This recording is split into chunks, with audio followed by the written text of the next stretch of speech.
नमस्कार दोस्तों, मेरा नाम है अंशुमन नायक और आप सभी का बहुत बहुत स्वागत है इंडियन डिफेंस न्यूज की डिफेंस टॉक सीरीज में, जहां पर हम रोज नए नए डिफेंस अपडेट्स के बारे में बात करते हैं। तो चलिए देर न करते हुए आज की वीडियो शुरू करते हैं।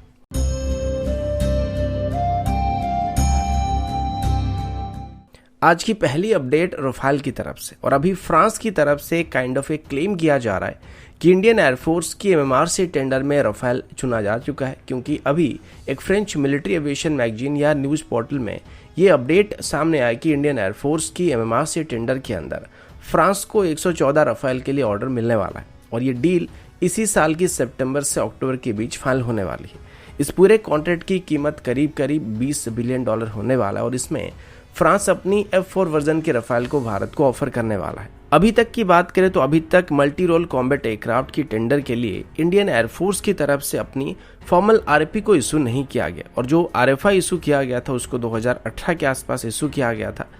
और अभी तक इसमें ऑफर किए गए एयरक्राफ्ट की टेक्निकल पैरामीटर को इवेल्युएट करना शुरू नहीं किया गया, या फिर अगर किया भी जा रहा है तो इसके बारे में अभी तक बताया नहीं जा रहा। लेकिन जिस तरीके से फ्रेंच आउटलेट्स यहाँ पे क्लेम कर रहे हैं, उनको लगता है कि 100% इस टेंडर में रफाल सिलेक्ट होने वाला है। हालांकि मल्टी रोल कॉम्बैट एयरक्राफ्ट की टेंडर में रफाल की जीतने के चांसेस थोड़े ज़्यादा हैं, पर जिस टाइमलाइन पर और जिस कॉन्फिडेंस के साथ अभी फ्रांस की मीडिया ये क्लेम कर रहा है कि मल्टी रोल कॉम्बैट एयरक्राफ्ट की टेंडर के अंदर भारत 114 रफाल को ही खरीदने वाला और उसके लिए ऑर्डर को प्लेस करने वाला है और इसको इसी साल की सितंबर से अक्टूबर के बीच फाइल किया जाने वाला है, ये थोड़ी सी अनरियलिस्टिक लग रहा है। मे बी इसमें भारत और फ्रांस के बीच कोई बैक चैनल टॉक चल रहा होगा जिसके बारे में ओपनली बताया नहीं जा रहा। लेकिन अगर एक नॉर्मल टेंडरिंग प्रोसेस की बात करें तो अभी हम जिस स्टेज में मौजूद है, मुझे नहीं लगता कि सितंबर तक मल्टी रोल कॉम्बैट एयरक्राफ्ट की डील फाइनल हो सकती है, क्योंकि RFP को इशू करने के बाद भी टेक्निकल इवैल्यूएशन को कंप्लीट करने में और फाइनेंशियल नेगोशिएशन को कंप्लीट करने में काफी टाइम लगने वाला और इसमें कम से कम 2 साल का टाइम लग सकता है। अगला अपडेट मिस्ट्रल मिसाइल को लेके। मिस्ट्रल मिसाइल एक हीट सीकिंग क्लोज रेंज की मिसाइल है जिसको नॉर्मली हेलीकॉप्टर से इस्तेमाल किया जाता है या फिर इसको मैन पैड के तौर पर भी इस्तेमाल किया जाता है और इस मिसाइल को हमारे अटैक हेलीकॉप्टर्स में भी इंटीग्रेट करके इस्तेमाल किया जा सकता है। इनफैक्ट हमारे लाइट कॉम्बैट हेलीकॉप्टर और रुद्रा जैसे हेलीकॉप्टर में इनको पहले से इंटीग्रेट करने का ऑप्शन रखा गया और इनको कुछ हद तक इसमें ऑपरेशन रोल में डिप्लॉय किया गया है। इनकी मैक्सिमम रेंज की बात करें तो ये 6.5 किलोमीटर के आसपास की है और इनको मेनली हेलीकॉप्टर में सेल्फ डिफेंस रोल के लिए इस्तेमाल किया जाता है, जो कि दुश्मन के इनकमिंग हॉस्टाइल टारगेट या हेलीकॉप्टर्स को निशाना बनाने के लिए इस्तेमाल किया जा सकता है। अभी BDL यानी कि भारत डायनामिक लिमिटेड और MBDA के बीच एक ऑफिशियल MOU को साइन किया गया,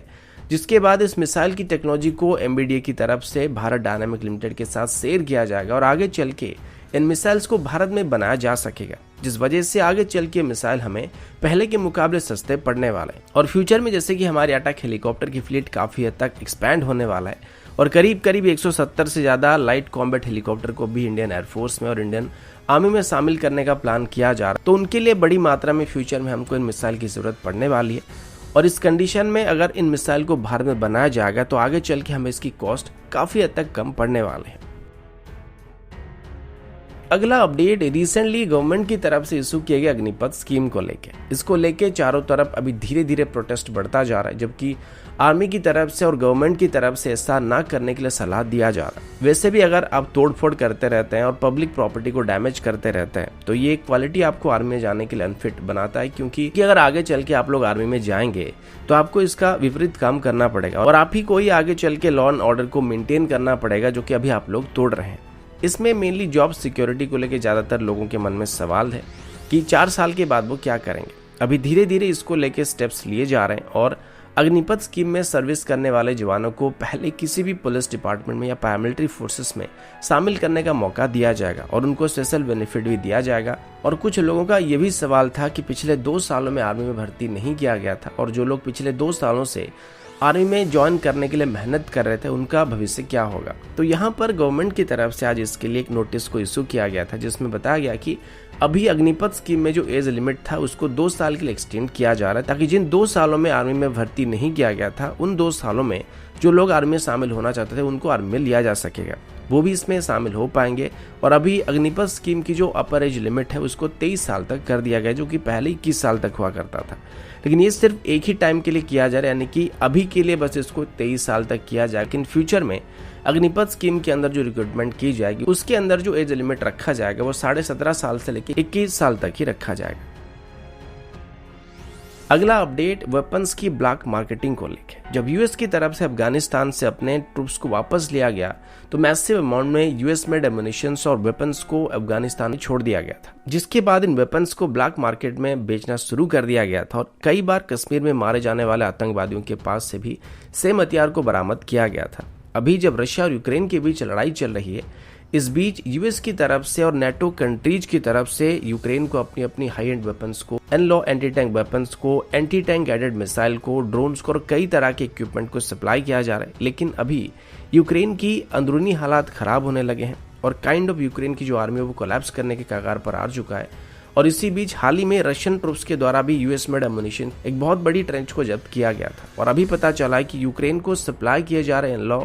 anti tank guided missile black market में $15,000 की कीमत पर मिल रहे हैं। जेवलिन एंटी टैंक मिसाइल की बात करें तो ये $30,000 पे मिल रहा है। स्विच ब्लेड यूएवी की बात करें तो ये $7,000 पे मिल रहा है। इसके अलावा बस मौलाम से लेके एमुनिशन तक को भी ब्लैक मार्केटिंग करना शुरू कर दिया गया, जिससे ये डर लग रहा है कि यूएस और नेटो कंट्रीज की तरफ से यूक्रेन को दिए गए वेपन्स आगे चल के आतंकवादियों के हाथ लग सकते हैं। और अगर ऐसा हुआ तो ये सिर्फ भारत के लिए नहीं बल्कि सभी देशों के लिए चिंता की बात होने वाली है, क्योंकि अभी यूनाइटेड स्टेट और नेटो कंट्रीज की तरफ से यूक्रेन को जिन वेपन्स को सप्लाई किया जा रहा है ये मोस्ट मॉडर्न वेपन थे, जो कि रशियन फोर्सेस को काफी खतरनाक डैमेज दे चुके थे, जिसको आपने देखा होगा। और अगर ये हथियार आगे चल के आतंकवादियों के हाथ लगेंगे तो ये बहुत ही खतरनाक साबित होने वाले हैं। अगला अपडेट भारत और बांग्लादेश को लेके। आप सबको पिछले हफ्ते मैंने बताया था कि अभी भारत और बांग्लादेश के बीच एक जॉइंट एक्सरसाइज को शुरू किया गया था, जिसका नाम एक्सरसाइज समृद्धि था। और ये भारत और बांग्लादेश के बीच किए जाने वाले एक्सरसाइज का 10वां एडिशन था।